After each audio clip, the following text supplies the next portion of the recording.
Well, Merry Christmas.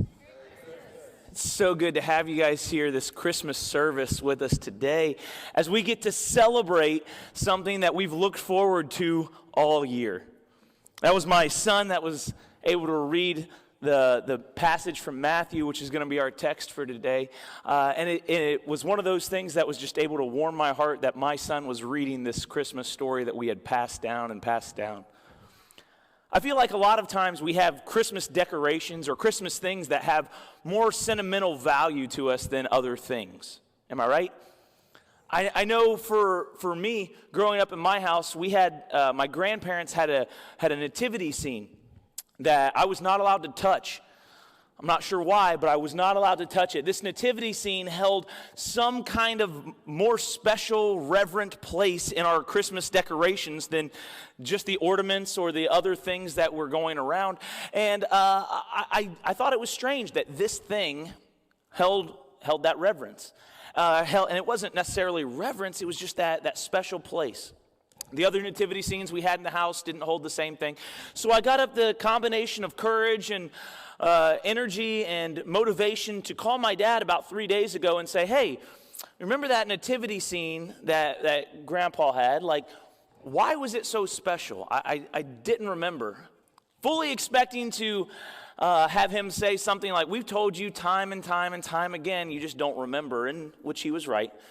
I didn't remember, but it turns out my great aunt had made it in the early 60s in ceramics class and presented it to my grandparents as a gift. Therefore, I wasn't allowed to touch it.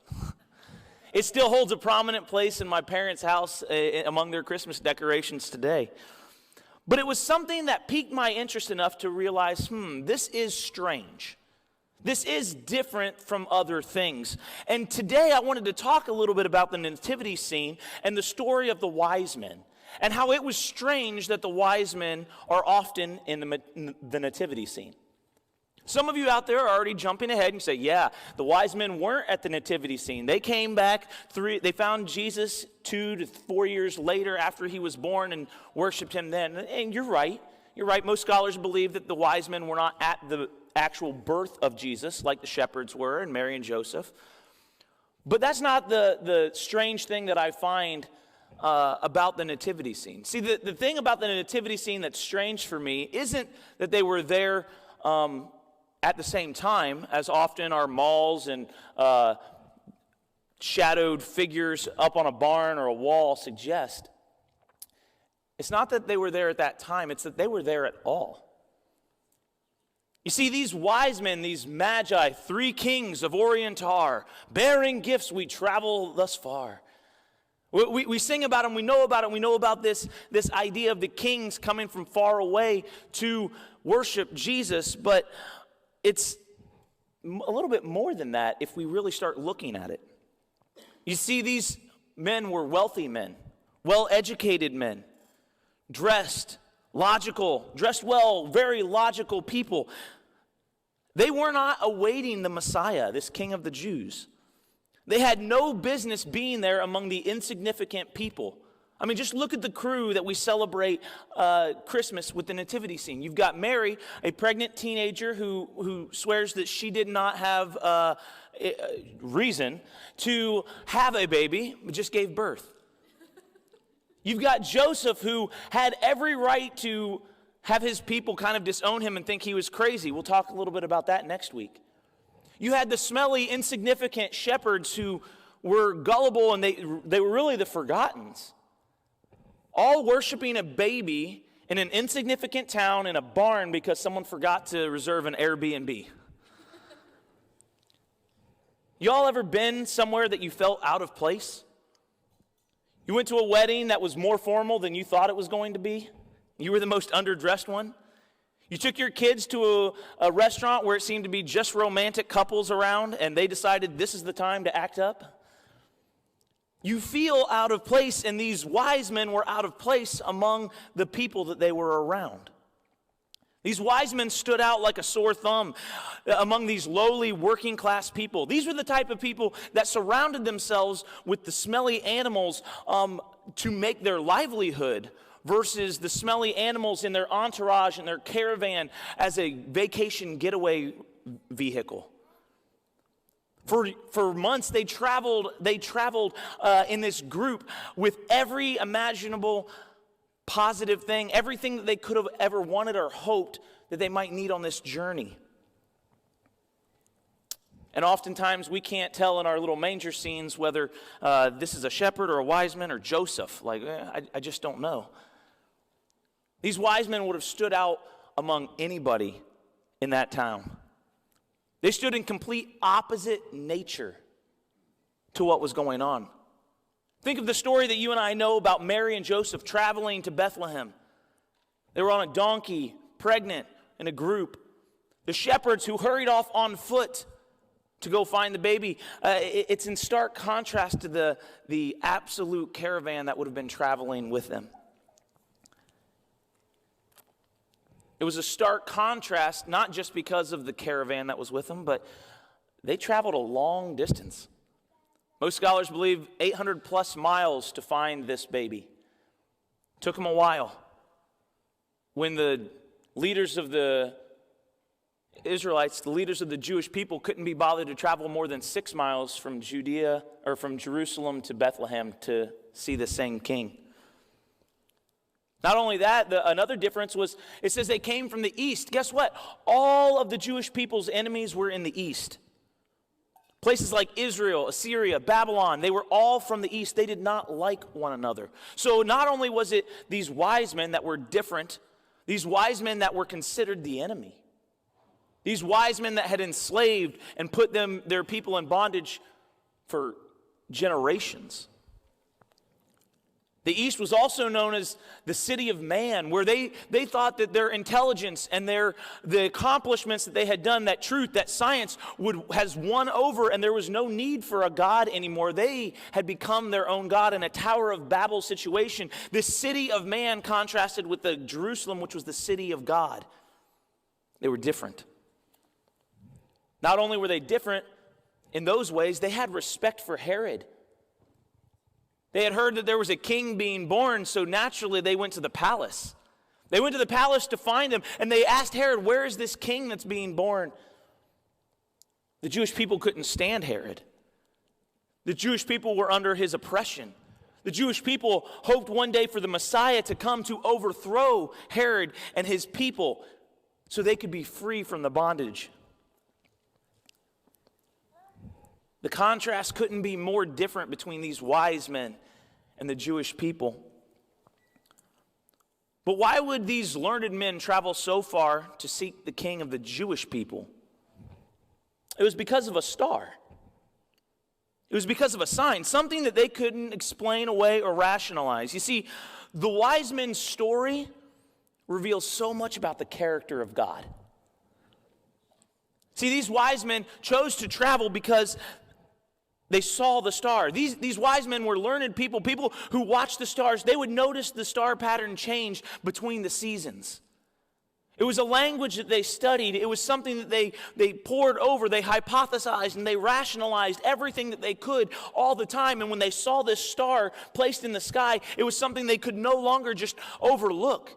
It was something they couldn't rationalize. There had to be an explanation. And so they did all of the digging, and they found out that the star might be the telling of the Messiah who's coming for the Jewish people.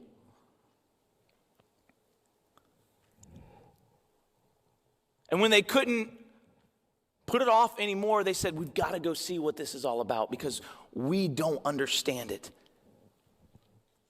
I love how God provided for the wise men, not a heavenly messenger like to come and talk to them like he did with Mary or Elizabeth. Not a whole group of angels, a whole flock of angels to come out and sing his praises like he did the shepherds. He didn't appear to them in a dream, explaining to them what to do, giving them wisdom or guidance, and he didn't provide for them a prophet that they trusted to tell them what was happening. God provided something new in their lives as a way to communicate with them. God spoke to them. God spoke to these wise men in a way that they could understand. He spoke to them in a way that made sense to them. He spoke their language with a star. God provided for them and showed them and spoke to them in a way that they could understand exactly where they were. You see, these wise men weren't just different. They were not just raised different, looked different, smelled different. They were different. They were Gentiles. This Messiah wasn't supposed to be for them. Yet all the way back in Genesis, it says that God gave us a promise that Abraham would be a blessing to all nations. In Isaiah, it predicts a time when Egypt and Assyria would unite with Israel, worshiping the one true God. And as these magi, as these wise men came to worship Jesus, the baby Jesus, they're fulfilling these prophecies. The coming of the magi gives us that first taste of that cross-cultural kingdom that God was setting up for generations to come. I find it so fitting that the only story, the only capturing of the Magi's story is from the book of Matthew, written by Matthew, the disciple, the tax collector, the forgotten, the outcast, the most hated among the disciples, because he understood what it meant to be outcast. He understood what it meant for God to come for him, because it wasn't supposed to be for him. He opens his account with these Gentiles coming and worshiping at the feet of Jesus, and closes his book with the command of Jesus to go make disciples of all nations, of all the world. Jesus saves the Gentiles too. Isn't it good news that God meets us where we are? God speaks to us in a way that we can listen. God speaks to us in a way that we can understand. Not that we understand everything that he's doing. I mean, the wise men, they left and they went to Herod first. They said, it's a king, it makes sense. Go to the palace. Not that not every decision would be understandable, but he spoke to them in a way that they could hear, that was different than anybody else. It's never too late to experience his presence. They were on a journey to meet him, a journey that took a while. And everyone is welcome. The story of Jesus, even you, even me. No matter how out of place you think you might be, no matter how late you've waited, no matter how long you've put it off, no matter how many signs that you've overlooked, no matter how he's spoken to you, no matter how strange it may feel, and some of you may feel it's really strange sitting here today. This isn't comfortable for me. But that longing, that conviction, that thing that you just are wanting and can't put a word to it, but you know it's happening to you, and it might be difficult to explain to somebody else, that's God reaching out to you, speaking to you exactly where you are. It's a beautiful picture of unity and love, that God demonstrated his love for us, that while we were still sinners, he died for us. Because you see, sending his son wasn't the end of the promise. Sending Jesus to earth to live among man and to be man, to be God, fully man, wasn't the end of the promise. It was setting in motion his plan for saving his people. This baby was just the beginning of the love story for us, that God loved us so much that he sacrificed this son, his only son, for us to be able to live. But in order for that to happen, we have to be able to accept his gift. Our journey has so many signs along the road of life, signs that we're constantly worried about missing or have intentionally tuned out.